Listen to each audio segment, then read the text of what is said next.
Assalamualaikum warahmatullahi wabarakatuh. Perkenalkan, nama saya Rima Sri Ervina dari kelas 12 Busana A, SMK Negeri 1 Kersana.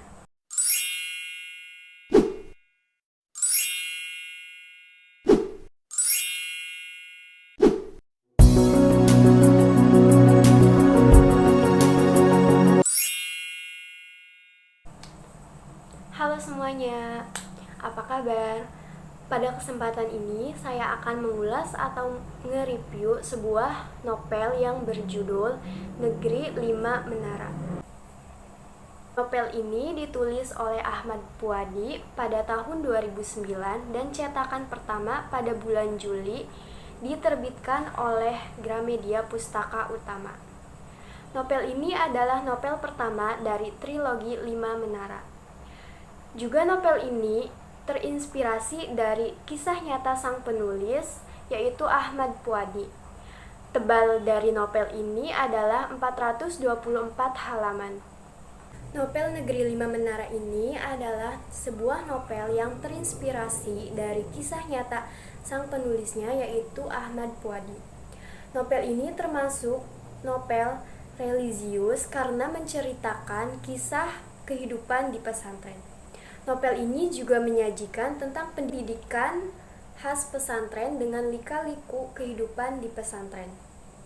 Ahmad Puadi atau penulis ini menceritakan pengalaman hidup 6 pemuda yang menempuh pendidikan di pesantren ternama, yaitu Pesantren Madani atau sering disingkat dengan PM. Keenam tokoh tersebut adalah Alip dari Padang, Baso dari Goa, Raja dari Medan, Said dari Mojokerto, Dul Majid dari Sumenep, dan Atang dari Bandung. Mereka selalu bersama untuk mengarungi pendidikan di pesantren Madani. Makin penasaran bagaimana kelanjutannya? Kita next sinopsis dari novelnya. Sinopsis dari novel ini yaitu menceritakan tentang Alip Fikri sebagai tokoh utama yang berhasil menjadi wartawan di Washington DC. Cerita berawal ketika ia mendapatkan pesan dari teman lamanya yang bernama Atang. Ketika mendapatkan pesan tersebut, Alip teringat akan masa lalunya di pesantren Madani bersama teman-temannya. Alip baru tamat madrasah negeri dan juga lulus dengan nilai tertinggi di Kabupaten Agam. Alip berencana akan melanjutkan pendidikannya ke SMA di Bukit Tinggi, tetapi hal itu ditentang keras oleh Ama atau ibunya Alip, karena menyuruh Alip melanjutkan pendidikannya ke Madrasah Aliyah agar menjadi seperti Buya Hamka, walaupun Alip ingin menjadi seperti B.J. Habibie.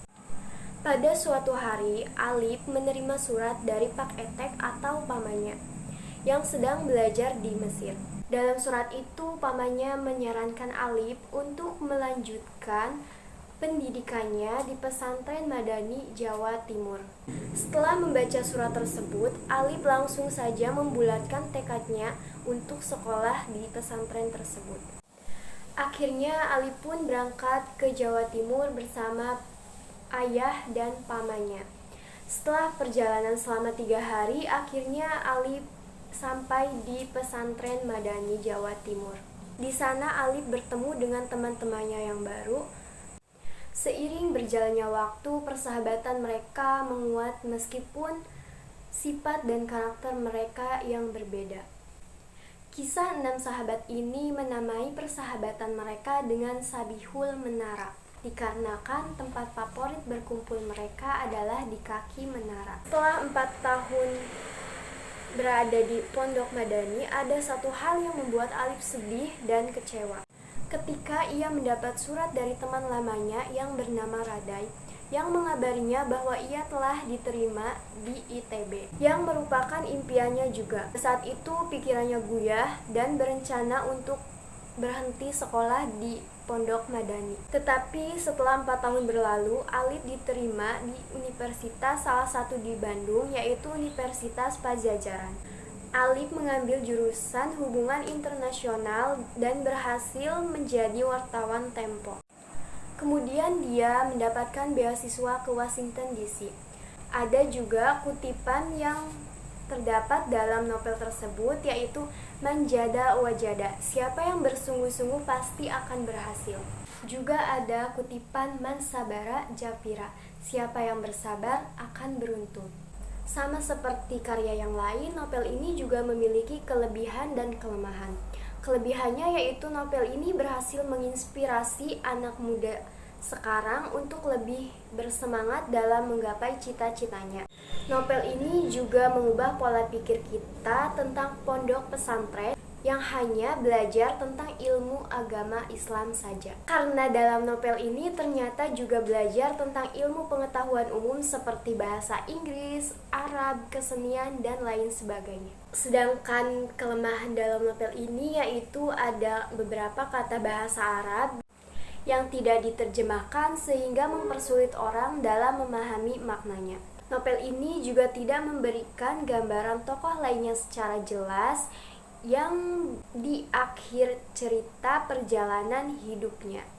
Dengan mengesampingkan kekurangan novel tersebut, novel ini juga menginspirasi tentang persahabatan, keikhlasan, kesungguhan, atau kerja keras yang dilakukan Alif dan teman-temannya untuk menggapai cita-cita mereka. Selain itu, semangat yang dilandasi oleh keikhlasan dan kerja keras dalam novel ini untuk memotivasi generasi muda agar menentukan masa depan yang lebih baik. Novel ini juga cocok dibaca untuk semua kalangan, baik anak kecil maupun orang dewasa. Karena novel ini menggambarkan tentang suatu persahabatan sehingga menjadi contoh yang baik bagi pembacanya. Sekian video dari saya, kurang lebihnya mohon maaf. Wassalamualaikum warahmatullahi wabarakatuh.